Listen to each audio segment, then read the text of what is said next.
Welcome to the Week 6 discussion. My name is Alan Rossi. This is American History, the American Revolution, Liberty University, HIUS 512. Today's discussion is about the legacy of Thomas Jefferson. Thomas Jefferson's legacy is currently viewed as a major topic of debate among historians. In the past, Jefferson has been revered much in the same way as George Washington, Patrick Henry, and Benjamin Franklin, as an icon of liberty and freedom and an early American legend. When you examine Jefferson's accomplishments, it is difficult not to be overwhelmed by his contributions to our democracy.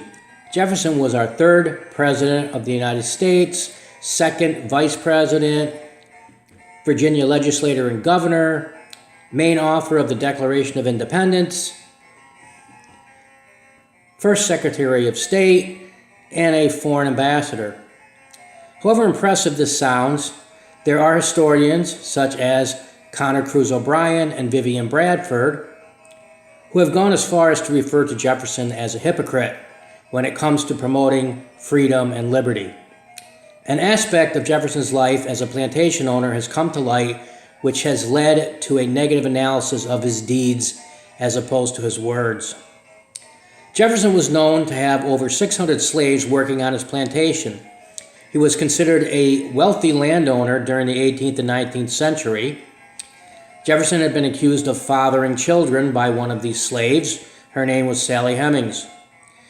In order to provide evidence of this illegitimate relationship, in 1998 there was a DNA test done on Jefferson's and Hemings' descendants, and the results showed a close match.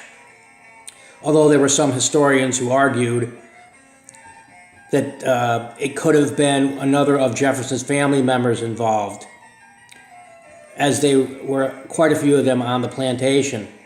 Vivian Bradford, in her article Jefferson's Other, obviously believes that there was a bond between the two in her statement.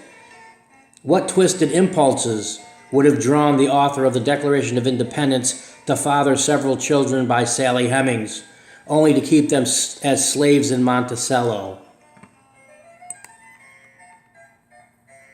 There are still many historians who view Jefferson in a positive light.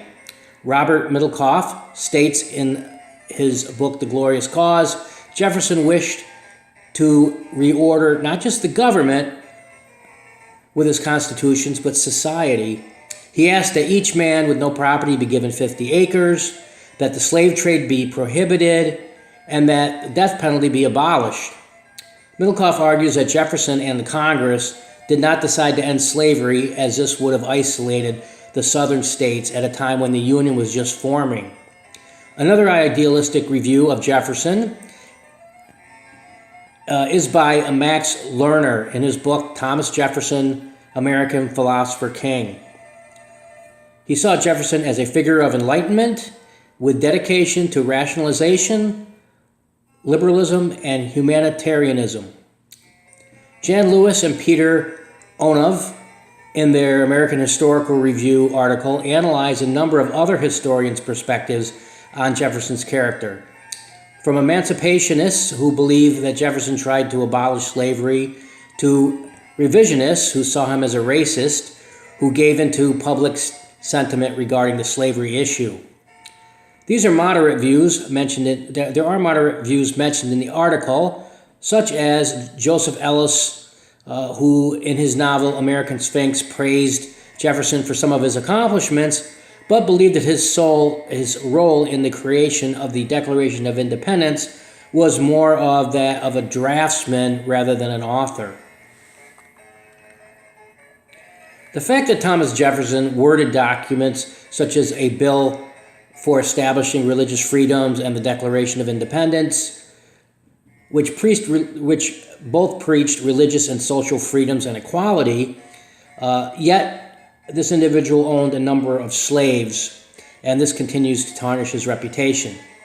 Even in his inaugural address, Jefferson stressed unity for the American political parties, equal rights and justice for all men, and the importance of the First Amendment.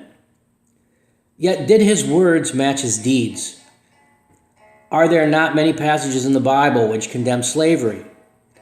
Has it not been said that the most important aspect of Christianity is living as a Christian with a Christian life over preaching Christian ideals to others?